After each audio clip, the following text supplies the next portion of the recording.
मुख्यार्थ का बात हो ही नहीं सकता। श्रीधर स्वामी बता दें, विश्वनाथ चक्रवर्ती बता दें, अनुचार प्रकाश का बता दे, चूड़िकाकार बता दे, और छोड़िए उन बातों को। आपके गुरु जी के पिताजी ने भी टीका लिखी है, उसी पुस्तक को भी मंगाया जाए। अगर उसमें राधा शब्द हो, मैं मुंह नहीं दिखाऊंगा। ऐसा हो ही नहीं सकता, अर्थ का अनर्थ है।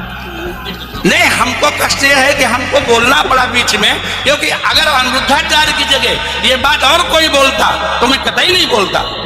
लेकिन अनिरुद्धाचार्य जी इस समय टीवी पर छाए हुए हैं, लाखों लोग इनको सुन रहे हैं, तो ये तो यही समझेंगे ना कि अनिरुद्धाचार्य बोल रहे हैं।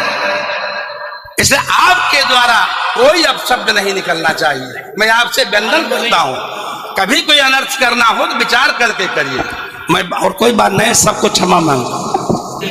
भागवत जी के अष्टम स्कंद के 10वें अध्याय में लोग कहते हैं भागवत जी में राधा का नाम नहीं है, राधा का नाम नहीं है। ये लोग गलत कहते हैं, जो भी कहता है गलत कहते हैं। लिखा हुआ मैं आपको श्लोक दिखा रहा हूं। भागवत जी के 8वें स्कंद के 10वें अध्याय में श्लोक नंबर 40 है, लिखा है उद्यतायुध दौरदंडई राधावंतो भटान मृधे। राधावंतो लिखा, स्पष्ट लिखा गुरुजी। ऐसा है, नाश मत करिए। आधावंत है, आधावंत में दौड़ते हुए, या संधि हो गई है गुरुजी। नहीं नहीं, ये गलत बात आप जो है उच्चता उठाई आयुधों को लेकर के आधावंत। गुरुजी गुरुजी गुरुजी गुरुजी गुरुजी, हम तो आपके दास हैं, मत कीजिए ना। हमारे गुरुजी कहते हैं ना ना गुरुजी, इसका अर्थ तो सुन लीजिए, इसका अर्थ तो सुन लीजिए। अब जब राधा बता रहे, सुनिए सुनिए गुरुजी, इसका अर्थ है राधावंतो भटान मृदेश का अर्थ गुरुजी ने बताया हमें। गुरुजी ने, हमारे गुरुजी, कोई गुरुजी नहीं बता सकता। हमारे गुरुजी कहते हैं बिल्कुल नहीं बना सकते, क्योंकि जब आप राधा बनाओगे तो सर्गे कहाँ जाएंगे गुरुजी? ही गुरुजी, गुरुजी कहते हैं गुरु शब्द है। अब चलिए, भागवत जी में दूसरा है बधू। बधू प्रयोग हुआ है, बधू प्रयोग हुआ है। तो बधू का प्रयोग ये है कि वहां श्री राधा रानी का ही स्मरण है। नहीं, लोग कहते हैं राधा नहीं है, तो राधा जी का जिक्र तो कई जगह है। राधा पदवाच्य बधू, इसका अर्थ संकेत अर्थ हो या लक्ष्यार्थ हो और व्यंग्यार्थ हो, इन तीनों अभिधावृत्तियों के द्वारा राधा शब्द एक भी जगह भागवत में नहीं है। इसलिए जहां बधू शब्द है वहां भी अर्थ राधा है। जहां बधू है, ऐसे पानी का अर्थ जल भी होता है। जहां राधा है, जहां बधू है वहां राधा है। ऐसे थोड़े होता है।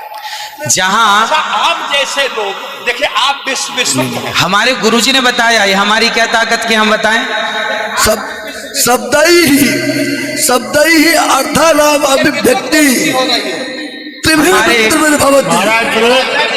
इनकी बात सारा विश्व सुनता है। महाराज श्री हमारी बात 20 आदमी सुनते हैं। महाराज जी सारा विश्व।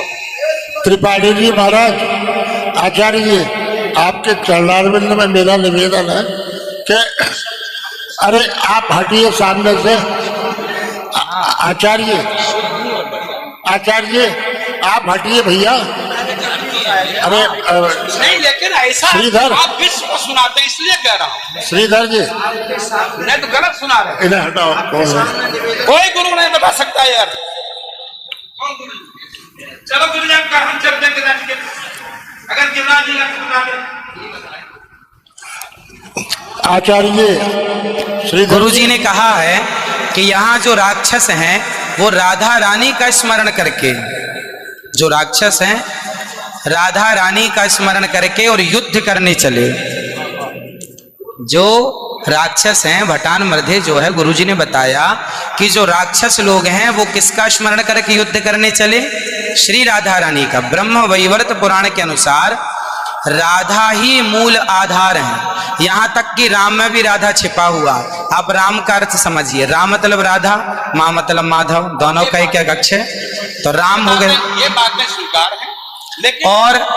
और जैसे बधू, जैसे आपने कहा कि राधा जी भगवान श्री कृष्ण ने अपने कहा आओ मेरे कंधे पर बैठ जाओ, तो किसको, कौन है वहां पर?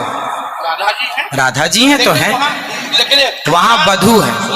याम गोपी गोपी मैंने अब कृष्णा, तो श्री राधा जी किस गोपी को? कहने का तात्पर्य यह है कि भागवत जी में कहीं राधा का अभाव नहीं है। भागवत जी में कहीं भी शब्दानाम शब्दै ही अर्थानाम अभिव्यक्ति ही कई वृत्ति भवति। वृत्तयः कति संख्या का अविदावृत्त्या लक्षणावृत्त्या व्यंजनावृत्त्या शब्दानाम अर्थस्य अभिव्यक्तिर्भवति। अस्ति कश्चन विद्वान् वक्तुं शक्नोति। महाराज जी, आप दोनों के पावन चरणारविंद में मैं हाथ जोड़ करके निवेदन करता हूँ, मेरी बात सुन लीजिए। नहीं, आप तो गुरुजन हैं, गुरुजन हैं, आप ही तो सिखाएंगे। मैं कह रहा हूँ अर्थ का अनर्थ क्यों सभा में करते हैं लोग? तुम पूरे विश्व को सुनाते हो। गुरुजी जो मेरे गुरुजी ने सिखाया वो मैं बोल रहा हूँ। सिखा ही नहीं सकते, आप अशुद्ध बोल रहे हैं। अभी श्री राधा और माधव जो राम नाम है, जो भागवत जी का अर्थ है। अब कोई पूछे कि राधा का अर्थ क्या है, तो राधा का अर्थ ही कृष्ण है, वो कृष्ण का अर्थ ही राधा है। तो राधा ही कृष्ण है और कृष्ण ही राधा है। कुल मिलाकर कहने का अर्थ ये है, गुरुजन ये कहते हैं कि प्रत्येक श्लोक कृष्ण है और प्रत्येक भागवत जी के 18,000 श्लोक, प्रत्येक श्लोक कृष्ण है और श्लोक का प्रत्येक अर्थ श्री राधा है। प्रत्येक श्लोक श्री कृष्ण है और श्लोक का प्रत्येक श्लोक का अर्थ श्री राधा है।